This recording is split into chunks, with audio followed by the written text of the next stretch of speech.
morning, Mark Soderberg with ADM Investor Services with your morning ag market update.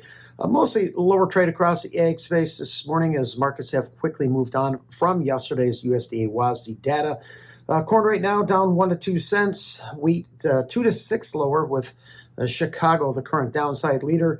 In the soybean complex, beans are off another 3 to 5 cents, meal is off $2 to $3. Both carving out fresh 6-week lows overnight. Oil, the shining star here right now, about 40 to 45 points higher, making new session highs.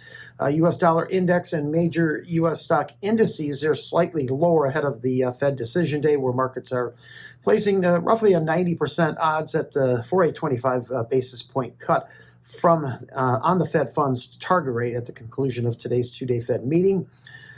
Later this morning, we'll get an update from the EIA on ethanol production. Production last week likely down a touch from the record 331 million gallons produced the previous week. Despite the recent bump up in production, USDA held their corn usage forecast steady yesterday at 5.6 billion bushels.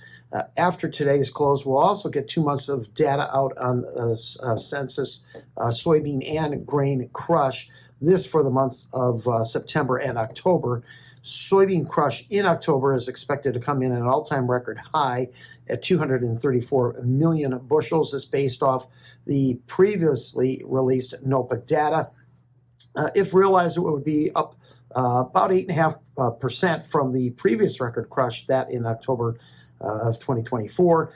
Bean oil stocks at the end of October are expected to have risen to 1.7 billion pounds. That would be up roughly 8% year over year.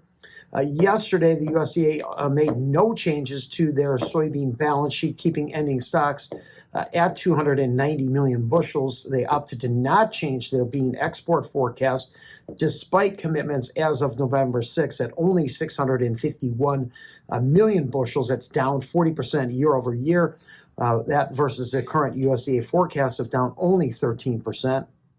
Current commitments also only represent 40% of the USDA forecast, well below the historical average of 59%. Even with China back taking U.S. beans, I think we'll get a little bit more on track. However, to me, pace analysis would suggest that the USDA is at least 100 million bushels too high.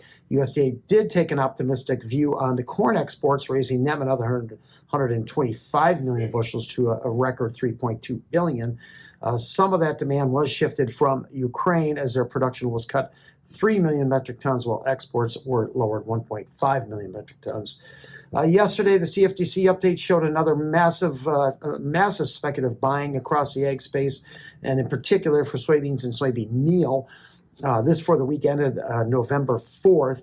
That week, money managers bought another 60,000 contracts of beans, stretching that long position out to 179,000, likely peaked pretty close to 200,000, while also buying nearly 59,000 contracts of meal, which flipped their position around to net long for the first time in a year.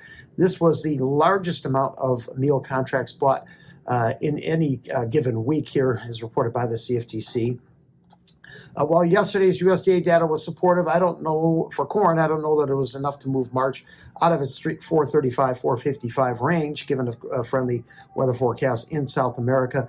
To me, Jan beans look like they want to go back and fill this gap between 1063 and 1070 from late October, as speculators continue to shed length. Meal's working on a 9th consecutive lower close. Chicago wheat dropped to a 6-week low overnight, pressured by higher global stocks. Really a little reason for wheat prices to work higher. Tunisia is seeking wheat in a tender that closes tomorrow, while Thailand also reportedly bought some feed wheat just below $236 a metric ton. That for January shipment. Thanks for listening, everyone. Have a great Wednesday.